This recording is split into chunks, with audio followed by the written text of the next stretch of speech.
Welcome back, my friends. It is Wellness Wednesday, and you know we like to talk about important health issues that some of us may feel a bit embarrassed about discussing. Like, have you noticed as you get older, you get more gas, you get more bloating, or maybe you're more constipated? Are your favorite foods not going down the same way they used to? That's a shame. Well, here to talk about ways to keep our gut healthy as we age is Andrea Donsky. It's been forever. It has been. Oh my goodness. Really good to have you back in person in the studio. And Andrea, there are many women who have noticed that things are starting to change when they are taking in food. It's not the same as it used to be. Yes. Why is that? Because as we age, especially as we go into perimenopause and menopause, things start to shift and they change, especially when it comes to our gut health. So you might notice it takes longer to digest your food, especially if you're eating a bigger meal. Maybe you have constipation, loose stools, more gas and bloating. Okay, all beautiful things. All right. You brought up gas and bloating, which can be a real struggle for so many. What can we do to combat it? Okay, so digestion starts in our mouth. So when we chew, it's the easiest thing that we can do and the best thing we can do. When we chew, it secretes our saliva, so it starts the digestive process. Then it goes to our stomach and then into our small and our large intestines, our gut. Okay, so chewing stimulates the parasympathetic part of our nervous system. That's the rest and digest part. So our nervous system is more relaxed, so we can better absorb the nutrients and the energy from our food. Okay, so research shows that it takes 32 times to chew our food and prepare our food before swallowing. So we want to chew our food until it's a liquid, until it's mush, until it has no texture. So I thought we would do an experiment if you're game. Yeah, I'm game. 32 chews is a lot of chews. It's a lot of chews. Audience, are you game? Okay, so grab a cracker. And I want you to chew it. Put it in your mouth, the whole thing in your mouth, and I want you to chew it and count how many times you have to chew it until it becomes mush and a complete liquid. Now, 12, like I said, 13. Your count. So like I said, research says 32 times, but if you're chewing, let's say, animal protein and you're putting more on your fork, it can actually take you up to 40. 27?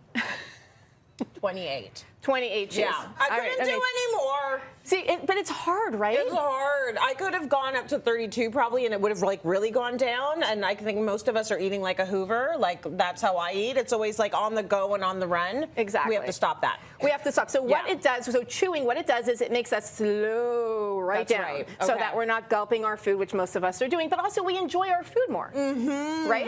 You can take the flavors in. You can take them in. So some of the other things we can do to help reduce that gas and bloating is not to drink while we're eating, especially cold liquids. Try not to eat when you're stressed. And I know that is so hard to do because so many of us are on the run. But the reason why is because when we're stressed, we secrete cortisol.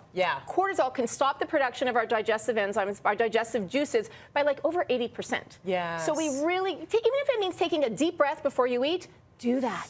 You know? Calm down and then scarf it down. No, just joking. Don't scarf it down at all. And then eat more probiotic and prebiotic rich foods. Well, I want to talk a little bit about that. What's the difference between a probiotic and a prebiotic? So probiotics are known as good bacteria or beneficial bacteria. So we have trillions of bacteria in our body. The more diverse it is, the better it is. When it comes to gut health in particular, probiotics help to break down our food. It's also really important for mental health, cardiovascular health. I mean, for so many different things, our immune system. Prebiotics are food for the probiotics. Got it. So you want to make sure you're eating a good amount of prebiotics. Okay, well, let's get into fiber now. How important is fiber for our digestion? So important. So the reason why fiber is so important is because what it does is it moves things along our digestive tract so that we can eliminate it properly. The queen of fiber would agree. I don't know if she's still here, but fiber's good for you. Fiber is really important. So we want to aim to eat 25 to 35 grams of fiber a day.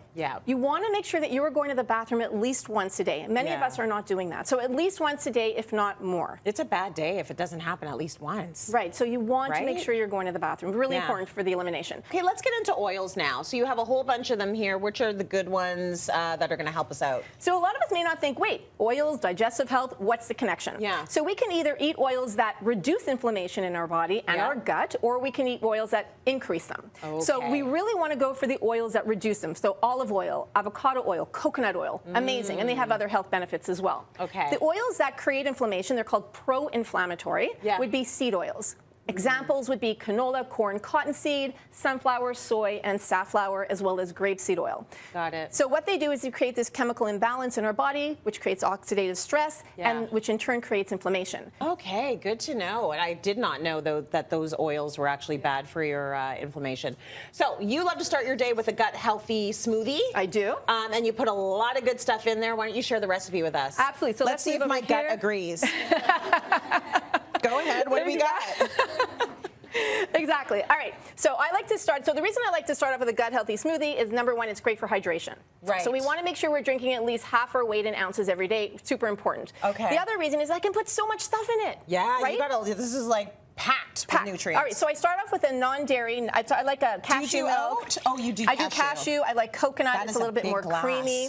Yeah. So then I put in some berries. I love berries. First of all, they're full of antioxidants. How many? Just whatever you want. You can just throw in whatever you want. They have anthocyanins. I'm like, I'm going like so sorry. She knew it was going to happen too. Okay, got it. They're great. So full of and fiber, by the way. I put in some Yep. greens. You can throw in kale, spinach, dandelion, whatever you want. All you get of it. the vitamins, the minerals, the antioxidants again. Yep. I throw in protein powder, which stimulates a hormone that helps to keep us satiated. You can do vegetables or you can do green powder, whatever you want, or both. Good. I use a nut butter. I love it for more protein. It makes it creamy. Collagen. I know that you like your collagen in the morning with your coffee. Absolutely. Great for gut lining. Yep. You can throw in some resistant starch, that unripe banana. And then chlorella, what it does, it's a blue-green algae that helps to reduce cramping and bloating. Very good. Put everything in there together, and turn it on. And this is how you start every day, huh? I started out, and I love it. I love the taste of it, and it just hydrates me. Yeah. It kind of wakes up my brain, right? And plus, then you've got something, and you're out the door, but you have to calm down and drink it, right? You have to calm Don't down. be like, on the don't run be like while you're doing it. Exactly. All right, so try it, taste it. You can even put in a little bit of sweetener. I like to put a little bit of stevia in there. Yeah, I love a little bit of stevia. And normally I blend it for a little bit longer, but this will give you just an idea of what It already tastes smells like. a little bit sweet. I can smell the banana in there. Yeah. Isn't it good? It's so good. Not bad. It's not bad. And it's healthy.